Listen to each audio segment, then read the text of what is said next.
इनके शेष साथियों जो अभी भी फरार हैं वो कहां छिपे हुए हो सकते हैं, उसके बारे में जानकारी प्राप्त करने के लिए इनका पुलिस रिमांड लिया गया है। 10 दिन का पुलिस रिमांड इन दोनों गिरफ्तार अपराधियों का हमें मिला है। इस दौरान विस्तार पूर्वक इनसे पूछताछ की जाएगी। अब तक पूर्व में गिरफ्तार अपराधी रिंकू सैनी ने जो बताया, जो एविडेंसेस हमने हमारे स्तर पर एकत्रित की, उसका सत्यापन भी इनसे किया जाएगा। जो सवाल अब तक जिनका उत्तर हमें नहीं मिल पा रहा था, कुछ अनसुलझे पहलू, कुछ ऐसे व्यक्तियों के नाम जिनके जिस पर क्लैरिटी नहीं हो रही थी कि ये वारदात में शामिल थे या नहीं थे, मौके पर उपस्थित थे या नहीं थे, किसी भी रूप में इससे जुड़े हुए थे या नहीं थे, उस पर भी और अधिक क्लैरिटी इनसे विस्तृत पूछताछ के आधार पर हो पाएगी। रिमांड आज लिया गया है, इनसे डिटेल्ड इन्वेस्टिगेशन की जाएगी और अभी भी हमारी कुछ टीमें राजस्थान से बाहर इनकी प्रारंभिक पूछताछ में जो कुछ बातें आई हैं उसके आधार पर इनके अन्य साथियों के लिए अभी भी दबिश में लगी हुई हैं। आपके कोई क्वेश्चन? एक एक मोनू मानेसर के बारे में थोड़ा सा बताइए, उसका जैसे हाईलाइट हो रहा था ना, क्या प्रोग्रेस है, उसकी क्या कंडीशन है? मोनू मानेसर का स्टेटस मैंने पहले भी आपको बताया था, एफआईआर में उसका नाम था, हमारी सस्पेक्ट लिस्ट में अभी भी उसका नाम है। उसके बारे में अभी, क्योंकि अभी गिरफ्तार किया है, इतनी डिटेल इन्वेस्टिगेशन नहीं हो पाई है। पूछताछ के बाद ही मोनू मानेसर के बारे में, इन्वॉल्वमेंट के बारे में कुछ कहा जा सकेगा। मोनू राणा है जिसको इस वक्त गिरफ्तार किया गया है। सर कहां से गिरफ्तार किया है कि सारा जो हमारे पास, जब हमारी लगातार टीमें, आपकी जानकारी में है, हमारी 5 टीमें हरियाणा के विभिन्न स्थानों पर दबिशें दे रही थीं। इनके लगातार जो भी घर थे, नोन रिश्तेदार, नातेदार, फ्रेंड्स के ठिकाने थे, जिन संगठनों से ये जुड़े हुए थे, उनके जो भी कार्यालय या गौशाला वगैरह थी, उन सभी स्थानों पर पुलिस ने लगातार सर्च ऑपरेशंस, दबिशें दी। ये हर जगह से फरार मिले। किसी भी व्यक्ति से, रिश्तेदार से इन्होंने उजागर रूप से कोई टेलीफोनिक या अन्य प्रकार से संपर्क भी नहीं किया। ऐसी स्थिति में इंटेलिजेंस कलेक्शन के समस्त सोर्सेस को एक्टिवेट करके इनके बारे में पतारसी की गई। कम से कम 5 अलग अलग स्टेट्स में इनका मूवमेंट की हमें जानकारी मिली। छोटी से छोटी लीड को हमने डेवलप किया। इस दौरान हरियाणा के अलावा दिल्ली एनसीआर, उत्तर प्रदेश, मध्य प्रदेश, बिहार, झारखंड, उड़ीसा, इन सब स्थानों पर पुलिस की टीमें गईं। उत्तराखंड में मल्टीपल टाइम्स पुलिस की टीमें गईं और इस समय इन दोनों को जो पुलिस ने दस्तयाब किया है, तो उत्तराखंड के ही देहरादून डिस्ट्रिक्ट के एक पहाड़ी क्षेत्र में से, एक सुनसान क्षेत्र में से, जहां पर ये छिपे हुए थे, इन दोनों को हमने अल्टीमेटली दस्तयाब किया है। तो वहाँ पर ये किस हालात में रह रहे थे? क्या इनकी फरारी की फरारी के दौरान ये किस किस की मदद से किस किस स्थान पर रहे, कितने कितने समय रहे, इस दौरान किसने इनकी छिपने में पैसे दे करके या अन्य किसी प्रकार से कोई मदद करी, ये अभी इंटरोगेशन का विषय है। प्रारंभिक पूछताछ में कुछ नाम आए हैं, परंतु बिना उसकी तस्दीक किए, बिना उसको कॉरबोरेट किए कुछ भी कहना जरूरी होगी। परंतु जिन जगहों पर हम ट्रेस कर रहे थे, पहले दबिशें देने गए थे, कहीं ना कहीं उसका सत्यापन इनकी प्रारंभिक पूछताछ से हो रहा है। जिन स्टेट्स के मैंने आपको नाम बताए, वहां पर थोड़े बहुत समय के लिए इनका जाने की बात इन्होंने स्वीकार करी है, परंतु कंफर्मेशन और डिटेल्ड पूछताछ से, मौके के सत्यापन से के आधार पर किया जाएगा। फरारी के दौरान ये लगातार ही भागते रहे हैं। छोटा मोटा खर्चा कई लोगों से इनको मिलता रहा है। और जब भी वो खर्चा समाप्त हो गया तो फिर से किसी नए व्यक्ति से मदद मांग करके कोई नया ठिकाना इन्होंने तलाश किया। अभी जितनी जानकारी है मैं उतनी ही शेयर कर रहा हूं। कल रात को ही इनको अरेस्ट किया है। आने वाले 10 दिन के रिमांड के दौरान निश्चित रूप से और डिटेल्स अभी आगे सामने आएंगी। किन लोगों को नोटिस दिया गया था? हरियाणा में 2 लक्षण दूसरे 4 लोगों को नोटिस दिए, उनका उन्होंने इनको सपोर्ट किया है क्या? जिनको नोटिस जो हमें जो आरंभ में एफआईआर के अंदर भी जो तथ्य लिखा गया था कि जो आरोपी हैं वो बजरंग दल के सदस्य हैं, और निश्चित रूप से एफआईआर में नामजद कुछ व्यक्ति बजरंग दल के सदस्य हैं, जैसा कि अनुसंधान में सामने आया था। कई ऐसे लोगों के नाम अनुसंधान के दौरान हमारे पास सामने आए जिसमें गौरक्षा दल, हरियाणा गौरक्षा दल के अध्यक्ष, उपाध्यक्ष, अन्य कार्यकर्ता, पदाधिकारी और विभिन्न अन्य लोग, जिसमें इनके आरोपियों के रिश्तेदार, फ्रेंड्स एंड रिलेटिव्स भी हैं, जिनका कहीं ना कहीं हमें संलिप्तता, सपोर्ट अनुसंधान में पाया गया। और इसीलिए उन लोगों को अनुसंधान में शामिल होने के लिए नोटिस जारी किए गए। इनमें से उन लोगों से पूछताछ अभी किया जाना बाकी है। इसके पहले कि हम उनसे पूछताछ कर पाते या वो पूछताछ के लिए हमारे पास उपलब्ध होते, अच्छी बात है कि हमारे पास घटना में शुरू से लेकर लास्ट तक शामिल रहे 2 मुख्य आरोपी गिरफ्तार हो गए हैं। तो मुझे लगता है कि काफी हद तक खुलासा जो हमें इनडायरेक्टली होता, अब वो डायरेक्टली ही इनकी पूछताछ से हो पाएगा। सर दोनों क्राइम हिस्ट्री क्या रही सर? पहले कितने केस दर्ज हैं? वो आपको डिटेल्स दे देंगे, मैं अभी इमीडिएटली नहीं बता।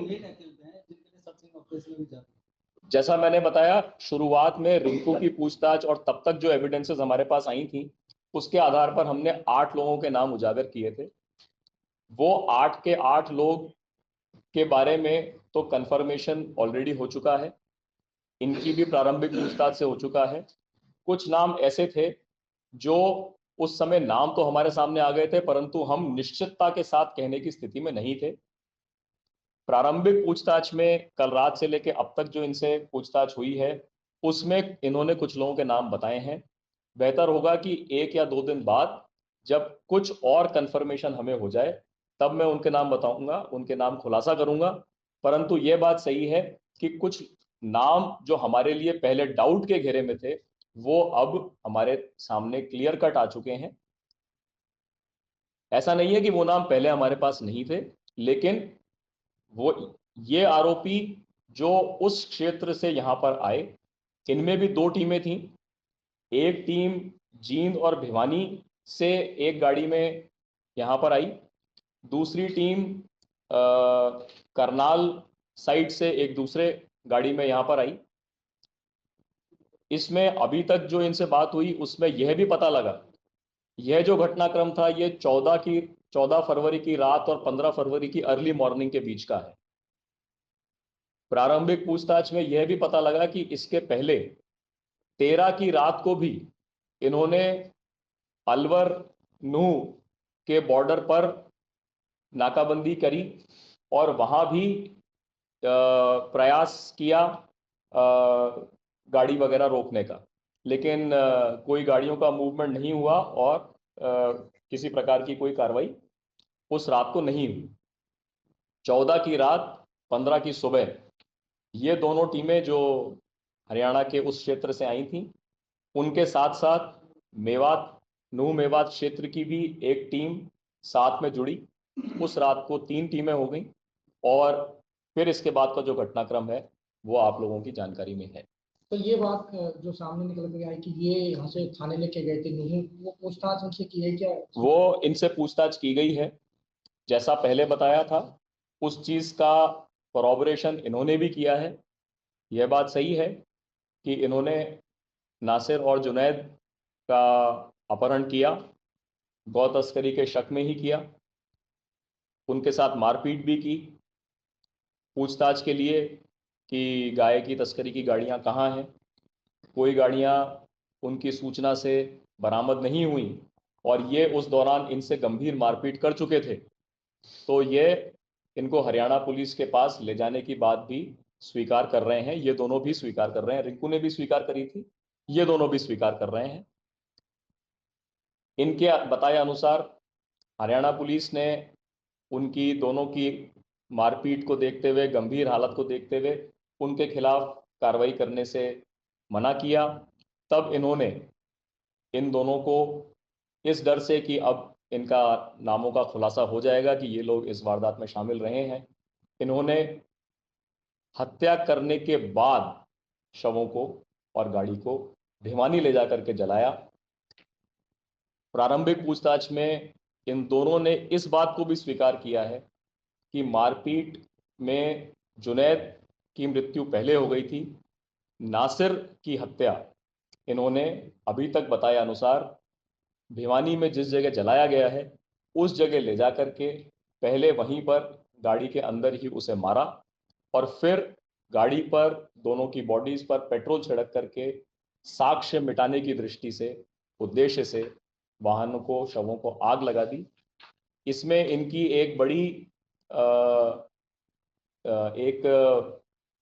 एक पर्पस ये भी था कि यदि इस बात का खुलासा हो भी जाएगा कि ये कौन है, क्या है, तो उसका प्रकरण हरियाणा के अंदर दर्ज होगा तो राजस्थान पुलिस इनका पीछा नहीं कर पाएगी।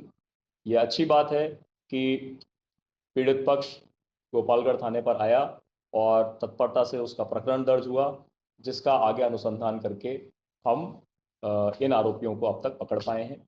बाकी जो आरोपी हैं, जैसा मैंने कहा, 2 महीने का आज लगभग समय हो चुका है इस घटनाक्रम को घटित हुए। एक मुलजिम को पकड़ने में हमें उस समय तत्काल सफलता मिली थी। आरोपी लंबे समय तक भूमिगत रहे, अपने ठिकानों से फरार रहे। भरतपुर पुलिस ने एक दिन के लिए भी इस केस में इन अपराधियों का पीछा करना बंद नहीं किया। बिना थके, बिना रुके, चाहे जो भी त्योहार, अन्य अपराध, कानून व्यवस्था की ड्यूटियां यहां पर रही हों, इस प्रकरण, इन मुलजिमों की गिरफ्तारी के प्रयास के लिए किसी भी टीम को ना विड्रॉ किया गया, ना डाइवर्ट किया गया।